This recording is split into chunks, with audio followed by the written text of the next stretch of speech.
सर्वांना नमस्कार. सप्रेम जय भीम.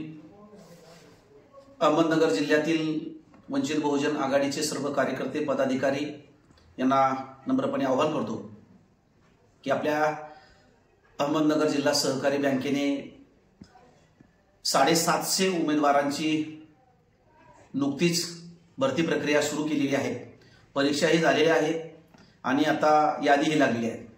ही जी परीक्षा घेतलेली आहे या परीक्षेमध्ये 750 पदांमध्ये एकही SC, ST, OBC, VJNT, SBC या प्रवर्गासाठी एकही जागा आरक्षित ठेवलेली नाही.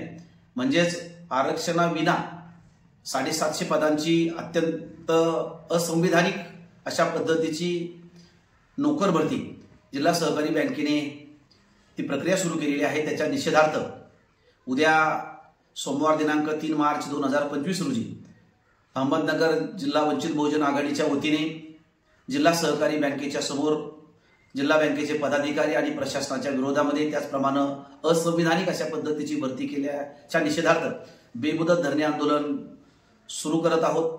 तरी जिल्ह्यातील सर्व वंचित बहुजन आघाडीचे कार्यकर्ते त्याचप्रमाणे संविधानवादी कार्यकर्ते आणि ज्यांनी मुलाखती दिलेल्या आहेत अशा आरक्षित जागेवरील उमेदवार यांना मी नम्रपणे आवाहन करतो की उद्याच्या या आंदोलनाला सर्वांनी सकाळी 11 वाजता उपस्थित राहावे. तर म्हणजे खेदाची गोष्ट ही आहे की गेल्या अनेक वर्षापासून राज्यातील मराठा समाज आरक्षणाची मागणी करत आहे की आम्हाला आरक्षण द्या. आणि दुसरीकडे मात्र जिल्हा सहकारी बँकेच्या चेअरमन पासून तर व्हाईस चेअरमन, डायरेक्टर, MD सगळेच मराठा समाजाचे आहेत. म्हणजे एकीकडे मराठा समाजाने आरक्षण मागायचं आणि दुसरीकडे जेव्हा संस्था आपल्या ताब्यामध्ये असताना आपण आरक्षित जागा सोडायच्या नाही किंवा जे काही आरक्षित प्रवर्ग आहे त्यांना जागा द्यायच्या नाही. ही खेदाची बाब आहे आणि म्हणून या सगळ्याच धोरणाच्या विरोधामध्ये उद्यापासून हे आंदोलन आपण सुरू करत आहोत. आदरणीय बाळासाहेब आंबेडकरांचे आदेश आहेत. त्यामुळे जिल्ह्यातील सर्व कार्यकर्त्यांना पुन्हा एकदा आवाहन करतो की उद्या सोमवार दिनांक 3 मार्च 2025 रोजी सकाळी 11 वाजता जिल्हा बँकेच्या समोर आंदोलनस्थळी सर्वांनी उपस्थित राहावे.